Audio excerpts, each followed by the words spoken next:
Եկավ Նազարեթ, որտեղ մեծացել էր, և իր սովորության համաձայն շաբաթ օրը ժողովարան մտավ ու ելավ ընթերցելու։ Նրան Եսայի մարգարեի գիրքը տվեցին, և երբ գիրքը բացեց, գտավ այն տեղը, որտեղ գրված էր. «Տիրոջ հոգին ինձ վրա է, որովհետև ինձ օծեց և ինձ ուղարկեց աղքատներին բարի լուրը ավետելու, սրտով բեկյալներին բժշկելու,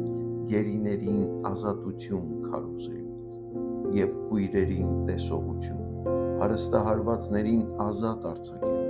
Տիրոջն ընդունելի տարին քարոզելու»։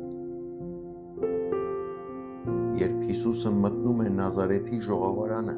նա պարզապես չի ընթերցում որևէ պատահական մարգարեական հատվածից։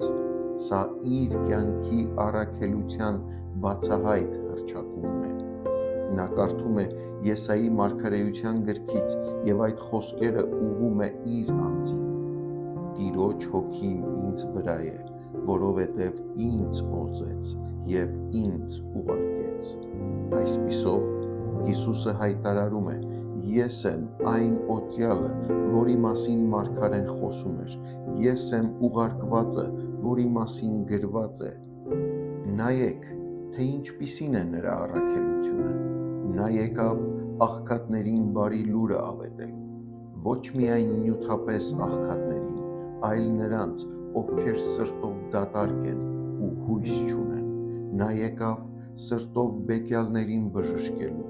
նրանց, ում ներսը կոտրված է ցավից, մեղքից ու հիասթափությունից։ Նա եկավ գերիներին ազատություն քարոզելու, նրանց, ովքեր կապված են մեղքի,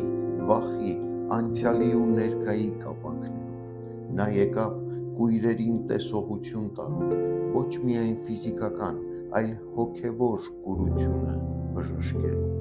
Նա եկավ հարստահարվածներին ազատ արձակելու, բոլոր նրանց, ովքեր ճնշված են կյանքի ծանրությունից։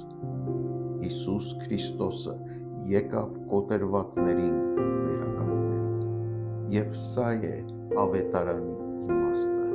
Քրիստոսը ուղարկվեց մեր ցավալի իրականության մեջ, որպեսզի մեզ դուրս բերի և ազատագրի մեր դեպի կործանում տանող ընթացքից։ Եթե այսօր քեզ աղքատ ես զգում հոգով, եթե կոտրված ես ներսից, եթե կապված ես մեղքով, եթե խավարի մեջ ես, այս խոսքը քեզ համար է։ Օծվածը եկել է հենց քեզ ազատելու և բժշկելու։ Այսօր մի փորձիր թաքցնել քո կոտրված վիճակը։ Եկ Հիսուսի առաջ, հենց այնպիսին, ինչպիսին կաս։ Նա օծյալն է բժշկելու, ազատելու և նոր կյանք տալու համար։ Տեր Հիսուս, ազատիր ինձ քո ճշմարտությամբ և վերականգնիր ինձ